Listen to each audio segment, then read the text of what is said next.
आज हम Robert Frost की एक बहुत ही दिल को छू लेने वाली कविता अ रोड साइड स्टैंड को समझने की कोशिश करेंगे। ये असल में एक बहुत पावरफुल सोशल कमेंट्री है। ये सिर्फ एक कविता नहीं है, बल्कि उन लोगों की अनकही कहानी है जो अक्सर हाशिए पर रह जाते हैं। वहां खुली खिड़की के पास जो उदासी छिपी है। फ्रॉस्ट की ये शुरुआती लाइनें ही मानो पूरी कविता का मूड सेट कर देती हैं। ये पंक्तियां एक दबी हुई हताशा और कुछ ऐसी इच्छाओं की तरफ इशारा करती हैं जो कभी पूरी नहीं हुईं। तो चलिए इसमें थोड़ा और गहरा उतरते हैं। ये कविता असल में दो अलग अलग दुनियाओं के टकराने की कहानी है। एक तरफ है गांव के गरीब लोग जिनकी एक बहुत ही मासूम सी बचकानी सी चाहत है, और दूसरी तरफ हैं शहर के अमीर लोग जो उनकी तरफ देखना तक गवारा नहीं करते। ये कनेक्शन के लिए एक बेताब पुकार है जो अनसुनी रह जाती है। तो कहानी के पहले हिस्से में चलते हैं, एक स्टैंड जो बड़ी दयनीयता से गुहार लगा रहा है। यहाँ हम उस छोटे से रोड साइड स्टैंड के सीन को समझेंगे जो इस पूरी कहानी के बिल्कुल सेंटर में है। देखिए, यहाँ एक बात समझनी बहुत जरूरी है। ये लोग भीख या खैरात नहीं मांग रहे थे। उनमें एक सेल्फ रिस्पेक्ट थी। उनका मकसद कोई दान लेना नहीं था, बल्कि वो तो बस इकोनॉमी में, अर्थव्यवस्था में हिस्सा लेने का एक मौका चाहते थे, ताकि वो भी ईमानदारी से अपनी जिंदगी को थोड़ा बेहतर बना सकें। वो बस उस शहर के पैसे का, उस कैश का एक छोटा सा हिस्सा कमाना चाहते थे। वही पैसा जो शहरों को फलने फूलने में मदद करता है, उन्हें मुरझाने से बचाता है। उनकी बस इतनी सी ख्वाहिश थी कि उस पैसे का थोड़ा सा बहाव उनकी तरफ भी हो जाए। और वो बेच क्या रहे थे? कुछ बहुत ही मामूली चीजें। लकड़ी के बक्सों में जंगली बेर, टेढ़ी गर्दन वाले सुनहरे कद्दू और पहाड़ों के खूबसूरत नज़ारे के बीच आराम करने के लिए एक जगह। ये सारी चीजें कितनी साधारण और ईमानदार हैं और जमीन से उनके गहरे जुड़ाव को दिखाती हैं। चलिए अब आगे बढ़ते हैं। यहां से कहानी का असली टकराव, असली कॉन्फ्लिक्ट शुरू होता है। एक तरफ वो उम्मीद से भरा अपनी जगह पर ठहरा हुआ स्टैंड है, और दूसरी तरफ है बेपरवाह, तेजी से गुजरता हुआ शहरी ट्रैफिक। फ्रॉस्ट एक बहुत ही कमाल का फ्रेज इस्तेमाल करते हैं, पॉलिश्ड ट्रैफिक।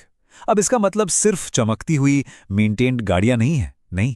ये असल में शहरी अमीरों की बेरुखी और उनके सेल्फ सेंटर्ड एटीट्यूड का प्रतीक है। एक ऐसा एटीट्यूड जो गांव के संघर्षों से बिल्कुल अनजान, बिल्कुल कटा हुआ है। जरा इन दो दुनियाओं के नजरिए का फर्क देखिए।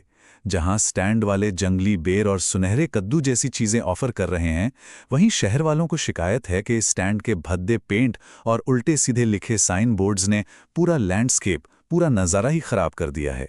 ये सोच का कितना बड़ा फासला है। फ्रॉस्ट इन कारों को स्वार्थी या सेल्फिश कहते हैं। ये शब्द दिखाता है कि ये सिर्फ अनदेखा करना नहीं है, बल्कि एक एक्टिव बेरुखी है।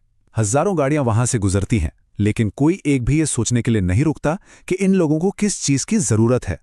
अब ये टकराव सिर्फ कुछ लोगों की देरुखी तक ही सीमित नहीं रहता, नहीं, ये फैलता है और सिस्टमिक शोषण तक पहुंच जाता है, जो राजनेताओं और एजेंसियों के जरिए होता है। यहां कवि समस्या की जड़ तक पहुंच रहे हैं।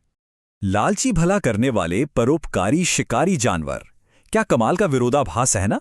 मतलब साफ है, जो लोग मदद करने का दावा कर रहे हैं वो असल में शिकारी हैं जो इन भोले भाले लोगों का फायदा उठा रहे हैं। और वादे क्या किए जाते हैं कि इन बेचारे लोगों को खरीद कर गांव में बसा दिया जाएगा, थिएटर और स्टोर के ठीक बगल में। और सबसे खतरनाक वादा ये है कि वहां उन्हें अपने बारे में सोचने की जरूरत ही नहीं पड़ेगी। ये वादे असल में उनकी आज़ादी छीनने के लिए बनाए गए हैं। तो इस तथाकथित मदद का अंजाम क्या होता है? बहुत ही विनाशकारी।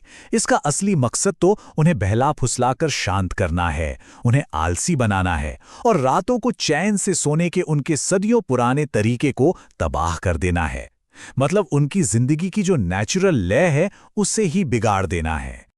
अब कहानी एक बहुत ही पर्सनल मोड़ लेती है और कवि की अपनी तीव्र भावनात्मक प्रतिक्रिया की तरफ मुड़ती है। फ्रॉस्ट यहां सिर्फ एक ऑब्जर्वर नहीं है, वो इन गरीब गांव वालों के दर्द को बहुत गहराई से महसूस कर रहे हैं। उनके कभी न खत्म होने वाले दुख को देखकर कवि के मन में एक बहुत ही चौंकाने वाला, एक हताशा से भरा ख्याल आता है। वो सोचते हैं कि कितना बड़ा सुकून मिलेगा अगर इन लोगों को एक ही झटके में इनके सारे दर्द से आज़ाद कर दिया जाए। लेकिन अगले ही पल जब वो वापस अपने होश में आते हैं तो वो पूरी तरह से पलट जाते हैं। वो सोचते हैं कि अगर कोई उनके पास आके कहे कि वो उन्हें धीरे से उनके दर्द से मुक्त कर देगा तो उन्हें कैसा लगेगा। ये लाइन उनके गहरे मानवीय जुड़ाव और सहानुभूति को दिखाती है। तो आखिर में ये कविता असमानता और हमदर्दी की कमी पर एक बहुत ही पावरफुल सामाजिक टिप्पणी बनकर उभरती है। तो चलिए इसके जो मुख्य टेकअवेज हैं उन पर एक नज़र डालते हैं। यहाँ हम इन दो दुनियाओं का आमना सामना देख सकते हैं। एक तरफ है एक बचकानी सी बेकार की इच्छा और एक गहरा भरोसे वाला दुख, तो दूसरी तरफ है आगे की सोचने वाला दिमाग, बेरुखी और झूठे वादे। ये दोनों दुनियाएं एक दूसरे के बगल में ही हैं, पर फिर भी पूरी तरह से अलग थलग हैं। असल में ये कविता एक ऐसे समाज की पोल खोलती है जहां अमीर लोग उन कठोर सच्चाइयों से पूरी तरह सुरक्षित रहते हैं जिनका सामना हाशिए पर पड़े लोगों को रोज करना पड़ता है। ये सामाजिक और आर्थिक अन्याय की एक बहुत तीखी आलोचना है। कविता दो दुनियाओं के बीच की खाई का जिक्र करती है और ये हमें एक बहुत ज़रूरी सवाल पर सोचने के लिए मजबूर कर देती है। आज के दौर में ये दुनियाएं एक दूसरे से कितनी दूर हैं?